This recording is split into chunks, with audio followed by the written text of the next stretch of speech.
Olivier Mazerolle, on va parler maintenant de ce fameux procès des attentats du 13 novembre. Et il y a eu toute la semaine des témoignages particulièrement bouleversants de familles, de proches, de victimes, parfois rescapées évidemment.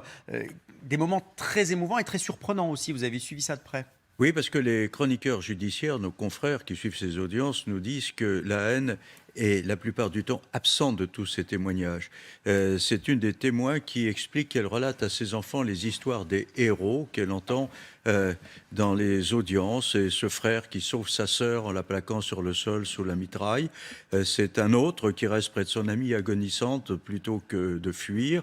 Et puis, c'est un soir, les parties civiles qui font passer de la nourriture aux accusés parce qu'il se fait tard. Et cette maman explique à ses enfants, voilà, c'est ce qui est équitable, qui est juste. Et c'est vrai que c'est assez dingue ce qui se passe en ce moment dans ce tribunal. La haine, elle est tout de même présente parfois, Olivier.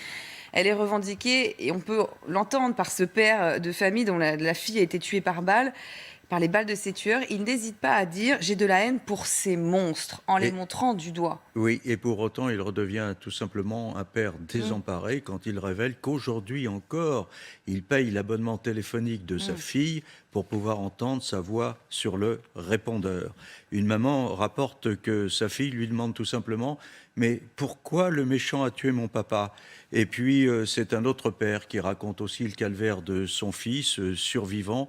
Il se reprochait, celui-là, de s'être caché sous la montagne des corps pour se protéger. Il est hanté par les cris de douleur et finalement, il se suicide au bout de 2 ans. Par faiblesse, ben peut-être, mais son frère à la barre des témoins interroge, est-on faible parce qu'on ne supporte pas la violence ou au contraire parce qu'on finit par l'accepter?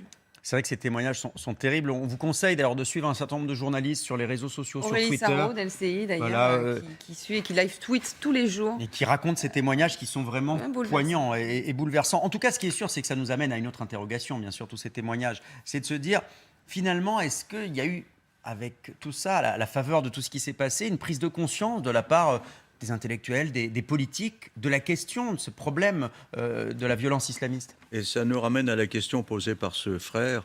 Qu'est-ce que la vraie faiblesse? Alors comment ne pas voir que des comportements servent une stratégie destinée à propager cette barbarie qu'est l'islamisme? Souvenez-vous de la querelle du Burkini qui a été lancée pour tenter de culpabiliser la France islamophobe et de détourner le débat après le carnage du 14 juillet 2016 à Nice. Tous ces discours indigénistes, décoloniaux, justifient le procès fait à une France coupable de colonialisme. Ils entraînent à l'université et dans certains milieux politiques une indulgence coupable à l'égard des discours salafistes qui prônent la rupture avec la société des mécréants. Ces soi-disant apôtres de la lutte contre l'islamophobie, à force de refuser de voir, encouragent une suspicion finalement dont sont victimes tous les musulmans parce qu'on amène à faire la confusion entre l'islam et l'islamisme.